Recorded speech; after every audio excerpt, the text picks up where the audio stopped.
What's going on, everyone? Welcome back to the channel. Today I thought I would do a quick little update, little montage of things that I've gotten done to the D100 and my plans going forward. Keep watching.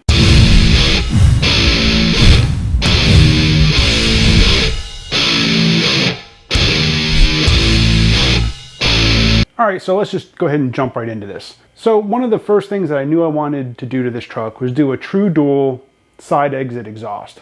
So in order to do that, one of the first things that I needed to do was remove the gas tank. On these Dodge pickups, the gas tank is actually under the driver's side of the cab and goes back under that corner of the bed.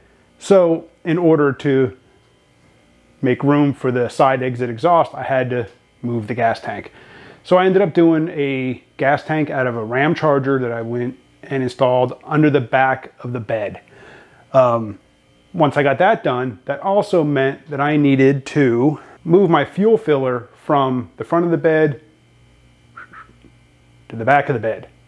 So I did that. That still needs to get done. I still got some final welding there that needs to be done up.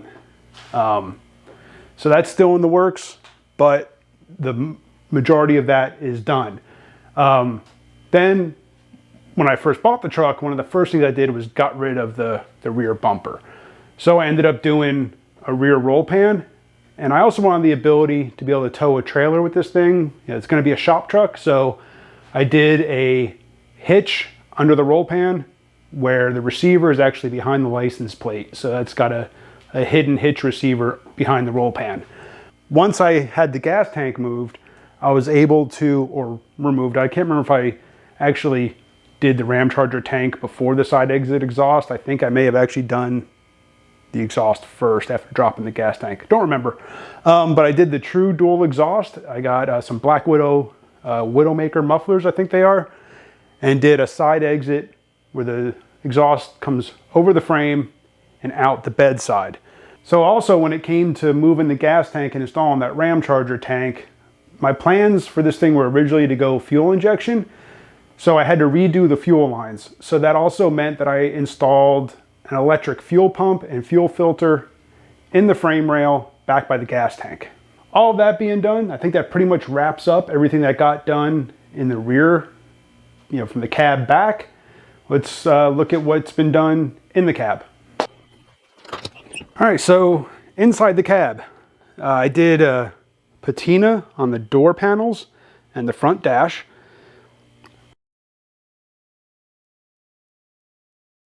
I did that patina. I also built those rear panels and did a faux leather vinyl wrap on those lower door panels.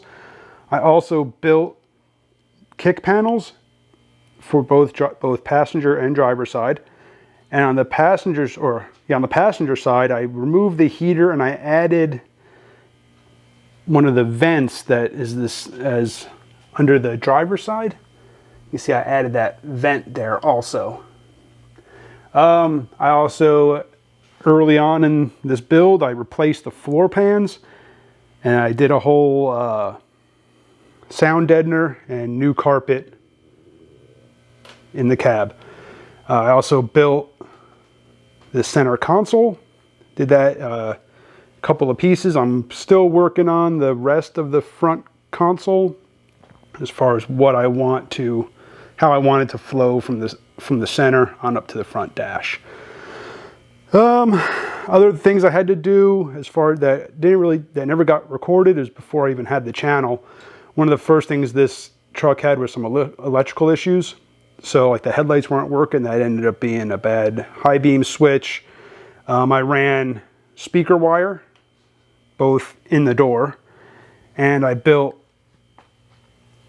corner mounted speaker mounts. I installed shoulder straps. This truck just had lap belts before. Obviously there's still a lot of work left to be done on the interior, so there will be videos focusing on that. One thing that I'm kind of surprised at, and I know these are not original to this truck, are these door handles. I actually found these at a little shop, like a little used parts shop in Oklahoma City as I was driving cross country. I happened to have a whole box of door handles like these, and I had a hell of a time trying to find something. I was going to do like the Ramcharger style full door panels. I actually have a set up on the shelf that I was going to redo, but I think I'm going to go with these for now. I also did a full refurb as far as all the weather stripping in the doors. I redid the window regulators, replaced the rollers. I lined the inside of the doors with sound deadener. Yeah, that's all pretty much interior work. So that pretty much finishes up everything in the cab. Now we got to look at this. What all's been done as far as the front goes. Now, the engine is still at the machine shop. It's only been, you know, almost 10 months now. Whole story there. It's almost done. But yeah, almost 10 months in the machine shop. So, since I don't have an engine, I figured this was a good time to get a lot of stuff done in here. So I actually rewired the entire engine bay, ran all new wires, and actually all the wiring going to the rear of the truck are also all new. I installed an oil thermostat and a transcooler thermostat. Both are right there inside the frame rail. Let me see if I can. So that's actually for the oil, and there's an exact unit on the other side for the trans. Those have a thermostat that will keep the oil circulating back to the engine until it reaches a certain temperature. I think it's 180 degrees or so. Then it'll route the oil up to some coolers that I installed in front of the radiator. Same thing for the transmission fluid. And as far as for the transmission goes, those lines are sort of in there. They're just kind of sitting there right now waiting on final placement, so I know exactly where they're going to need to route to once everything is installed. That being said, I also did 2 coolers that I actually got from the pick apart. So this one's going to be for the oil, and that one's going to be for the transmission. Since my original plan was to go fuel injection on this thing, like I said, I ran an electric fuel pump in the frame rail. But for now, I'm going to be running a carburetor, so I had to install a fuel pressure regulator, and that's actually a return style. So that'll take the incoming fuel from the fuel pump, knock it down to about 7 psi or so to go to the carburetor, and then there's actually a return line that goes to the fuel tank. That'll help keep the fuel flowing, so that'll hopefully help with any hydrolock issues and take the fuel pressure down to what's needed for the carburetor. I also did a, where is it? Right there.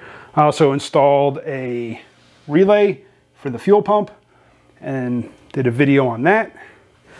That way the fuel pump is run directly off the battery when the ignition is on rather than running off the ignition circuit. One of the first things I did after getting the truck was I redid the entire suspension. I actually ended up replacing the lower control arms with control arms from a B series van, and that gave me about 2 inches of drop in the front without changing any of the other geometry or any other parts, just by replacing those lower control arms. But I did also replace my shocks. I replaced tie rod ends, I rebuilt the brakes, basically redid the entire front suspension, and I lowered the rear suspension at the same time. And my latest project is I just built this radiator cover.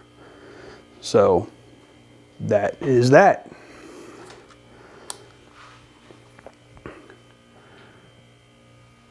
So that is pretty much where I'm at with the D100 now. And all of that has been done in the last 9-10 months or so. I think minus the suspension. That was one of the first things that I did. But everything else, oh, and the floors. The floors were also done a while ago. But a majority of that has been done in the last 9 or 10 months. So going forward, obviously I still have to do the engine. Like I said, that's at the machine shop, and that will get explained more when I get it back. I still have a lot of interior stuff to do. I gotta have the seats redone. I may try and do that myself. I highly doubt it. But I still have a lot of work to do on the interior. I have rebuilt the transmission. It's a 3-speed TorqueFlite 904. I did a rebuild on that. Unfortunately, I did that before. I did most of that before I decided to start filming this stuff. So, but that's ready to go back in. What else? I think outside of the engine work and the interior, I think that's a majority of what I need to still do with this thing. I may do something with the bed as far as refurbing the bed. I still have quite a bit though that I want to do to this thing. So there will still be hopefully a good amount of content coming surrounding the D100. I hope you guys will keep watching, see what else we can all learn together. So hit that subscribe, hit the bell, and I'll see you on the next one.